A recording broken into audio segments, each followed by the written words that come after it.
এই cultural revolution দ্বারা দূর হওয়া সম্ভব। আর নেতিবাচক অর্থে কেবলমাত্র দুর্ভিক্ষ যদি হয়, দুর্ভিক্ষ হলে এই ধরনের অপরাধ চলে যায়। ২ নম্বর হলো যে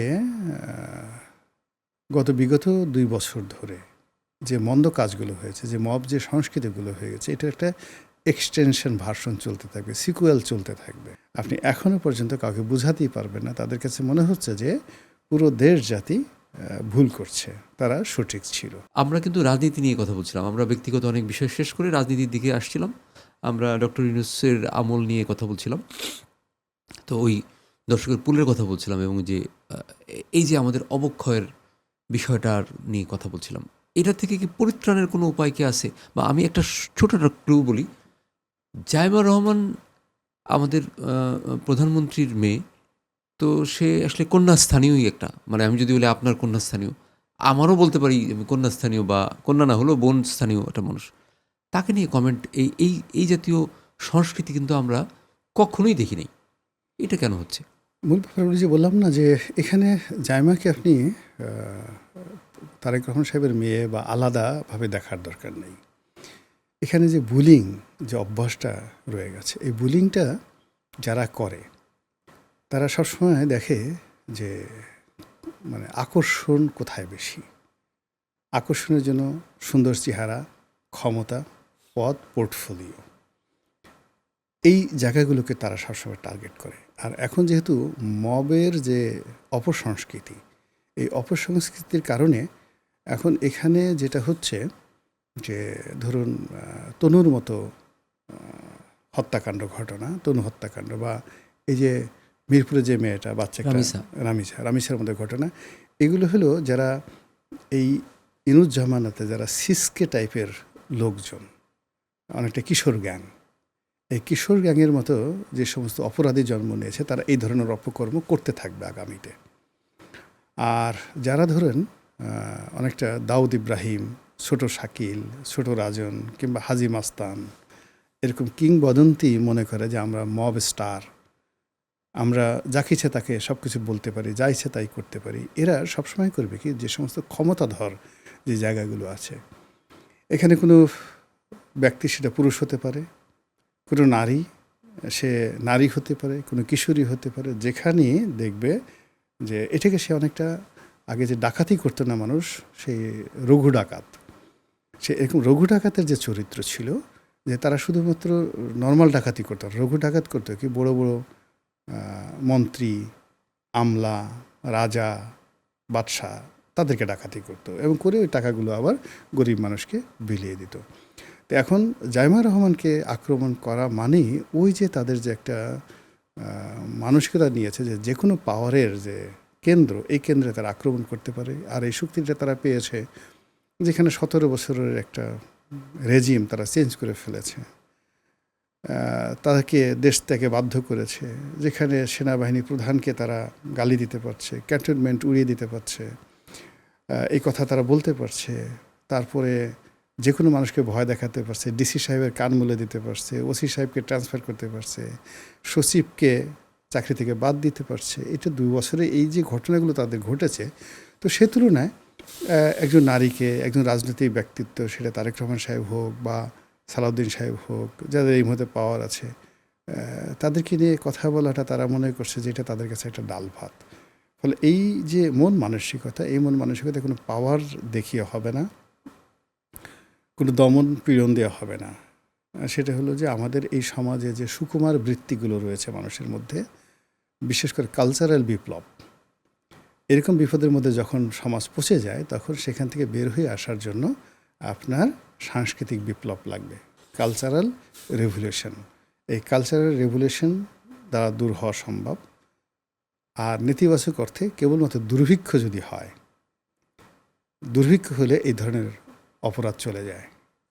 আমাদের একটা শোতেই, আমাদের টিভির যে মানে পলিটিক্যাল টক শো হয়, সেখানে একটা শোতে আমি দেখলাম, এই সম্প্রতি দেখলাম, একজন এনসিপি নেত্রী, উনি নাসিরউদ্দিন পাটোয়ারিকে যে মব করা হলো, এটা বলতে গিয়ে উনি মবের বিরুদ্ধে অনেক কথা বলল, যে আসলে দেখেন মবটা কত খারাপ, মানে মবের মানে মব নিয়ে ওনার যে দুঃখ প্রকাশ, যে নাসিরউদ্দিন পাটোয়ারিকে এভাবে ডিম মারা হলো, তারপর তাকে গিয়ে চরথাপ্পড় মারা হলো, তার তাকে তার সাথের লোককে মাথা ফাটিয়ে দেওয়া হলো।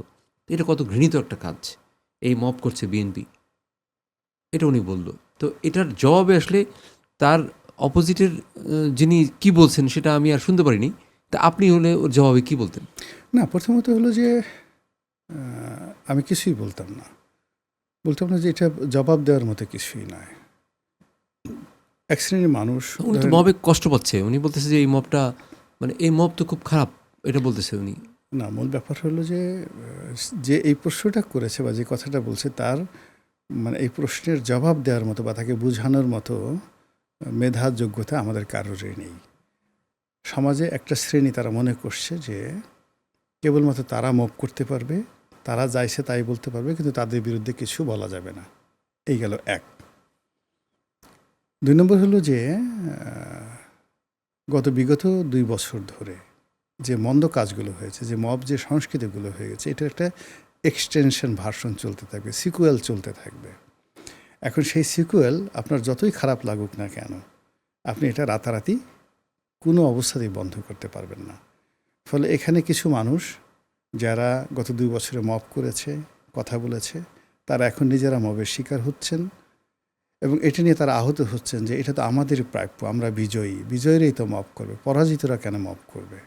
আপনি এই যে যার মন মানসিকতা, তাকে আপনি মানসিক চিকিৎসা দিয়ে পারেন, কিন্তু আপনি তার সাথে ঝগড়া করতে পারেন না, প্রতিযোগিতা করতে পারেন না। এবং আমাদের দেশে দেখেন এখন যে যারা 1971 সনে রাজাকার আলবদর শাম ছিলেন, আমরা গালাগালি করছি, কিন্তু যারা এই কাজটি করেছেন বা ছিলেন, আপনি তাদেরকে কোনো অবস্থাতেই বোঝাতে পারবেন না টিল নাও যে ওটা রং ছিল। কিংবা ধরুন বিএনপি একটা সময় 2001 থেকে 2006 সনে তাদের অনেক ভুল ভ্রান্তির কারণে তারা পরাজিত হয়েছিল, 1-11 এসেছিল। আপনি এখনও পর্যন্ত তাদেরকে বোঝাতে পারবেন না যে ওই জমানাতে তাদের ওই কাজগুলো ভুল ছিল। আবার গত 17 বছর ধরে আওয়ামী লীগ যে ভুলগুলো করেছে, আপনি এখনও পর্যন্ত কাউকে বোঝাতেই পারবেন না। তাদের কাছে মনে হচ্ছে যে পুরো দেশ জাতি ভুল করছে, তারা সঠিক ছিল। ফলে এই যে জায়গাগুলো আসলে আমাদের অন্ততপক্ষে এরকম যে যার জায়গাতে আমরা খুব হার্ড লাইনে আমাদের মন, আমাদের মস্তিষ্ক একেবারে আমরা সিমেন্টেড করে ফেলেছি আমাদের চিন্তা, চেতনা, ধ্যান ধারণা দ্বারা। এটাকে সফটেন করার জন্য যে থেরাপি দরকার, সেই থেরাপি হলো কালচারাল থেরাপি। গান হবে, নাটক হবে, বিনোদন হবে, আনন্দ হবে। এই আনন্দে এই মানুষ তার যে ক্রিমিনাল অ্যাক্টিভিটিস, এই জিনিসগুলো ভুলে যাবে। যখন নৌকা বাইচ হবে, যখন যাত্রাপালা হবে, যখন থিয়েটার হবে, যখন পথনাটক হবে, মানুষ অবাক বিস্ময়ে তাকিয়ে তাকিয়ে এই জিনিসগুলো দেখবে। দেখার পরে তার ভিতরে যে এই যে সিমেন্টের যে ক্রিমিনোলজি, অপরাধ বিজ্ঞান জন্ম নিয়েছে, এই অপরাধ বিজ্ঞান বায়বী আকারে এখান থেকে বের হয়ে যাবে। আমার দৃষ্টিতে এটাই সমাধান। এছাড়া আপনি কাউন্টার প্রতিপক্ষ আনলেন, তাদের বিরুদ্ধে মিলিটারির নাম আনলেন, যদি এতই হতো, এই যে ছোট্ট একটা জায়গা দেখুন, জঙ্গল সলিমপুর, আমরা কিচ্ছু করতে পারছি না।